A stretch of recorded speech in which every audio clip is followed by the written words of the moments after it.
তারা করোনার কারণে এই পরীক্ষাটা বিলম্ব করে প্রায় 4 বছর পর পরীক্ষা কার্যক্রম সম্পন্ন করে, যার ফলে আমাদের বয়স যখন যাদের বয়স ছিল 31-32 তাদের বয়স 35 ওভার হয়ে যায়। এনটিএসসির একটা আইনে আছে 35 ওভার হলে কেউ অ্যালাউ হবে না, কেউ আবেদন করতে পারবে না। যদি বা এনটিআরসি পূর্বেরকার যত বিজ্ঞপ্তি ছিল সবগুলাতে একটা ব্যাকডেট দিয়েছিল। আমরা মনে করেছিলাম এনটিআরসি এই পঞ্চম বিজ্ঞপ্তিতে একটা বড় ধরনের ব্যাকডেট দিবে, কারণ আমাদের জীবন থেকে 4 বছর লস করেছে, কিন্তু তারা কোনো ব্যাকডেট দেয় নাই, যার ফলে আমরা আবেদন থেকে বঞ্চিত হই। আমরা এই পর্যন্ত বারবার 5 আগস্টের আগে এমনকি ঈদের দিনও আমরা রাজপথে এসেছিলাম আমাদের যৌক্তিক দাবি নিয়ে। আমাদের পক্ষে একটা কয়েকজন হাইকোর্টে একটা মামলা করে, সেই মামলাতে আমাদের পক্ষে রায় আসে।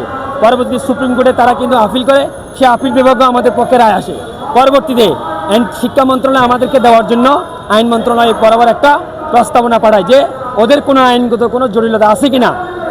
আইন মন্ত্রণালয় থেকে আমাদের পক্ষে স্পষ্ট একটা মতামত এসেছে, এদের নিয়োগ দিলে আইনগত কোনো জটিলতা থাকবে না, ওদের নিয়োগ দেওয়া যেতে পারে। এই মতামত এসেছে আজ থেকে প্রায় 3 মাস আগে। এখনও পর্যন্ত এই আইন মন্ত্রণালয়ের যে মতামত এসেছে, যে প্রস্তাবনা এসেছে, সেটা এখনও শিক্ষা মন্ত্রণালয় এবং এনটিএসসি এখনও পর্যন্ত বাস্তবায়ন করে না।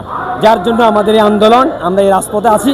যতক্ষণ পর্যন্ত আমাদের এই আইন মন্ত্রণালয়ের মতামত বাস্তবায়ন না করবে ততক্ষণ পর্যন্ত আমরা এই রাজপথে থাকবো।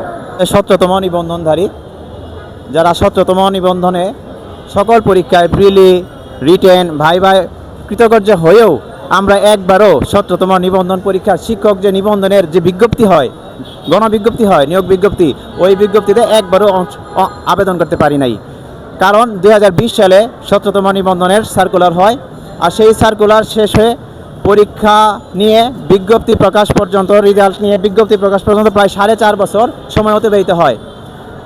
যাদের বয়স 2020 সালে যাদের বয়স 31 ছিল, তারাও 2024 সালে মাঝামাঝি সময় আইসা 35+ বয়স হয়ে যায়। এখন এনটিআরসি এর একটা নিয়ম হচ্ছে যে 35 বয়সের মধ্যে যারা আছে তারা শুধু নিয়োগ বিজ্ঞপ্তিতে অংশগ্রহণ করতে পারে। কিন্তু আমরা করোনাকালীন সময়ের প্রকৃত ভুক্তভোগী। আমরা 2020 সালে যে সার্কুলার আবেদন করেছিলাম, ওই বিজ্ঞপ্তি হয় 2024 সালে, যার 4.5 বছরে আমাদের বয়স অনেকেরই 35 পার হয়ে যায়, যার জন্য আমরা কোনো নিয়োগ বিজ্ঞপ্তিতে অংশগ্রহণ করতে পারি নাই। 17তম নিবন্ধন পাশ করেও আমরা একটা বিজ্ঞপ্তিতেও চাকরির জন্য আমরা আবেদন করতে পারি নাই।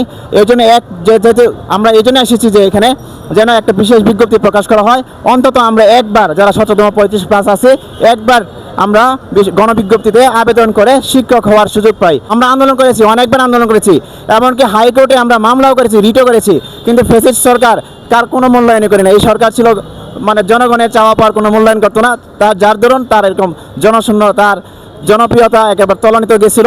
আমরা অনেক আন্দোলন করেছি, এমনকি মামলাও করেছি, হাইকোর্টে আমাদের একটা রায়ও দিয়েছিল আমাদের পক্ষে।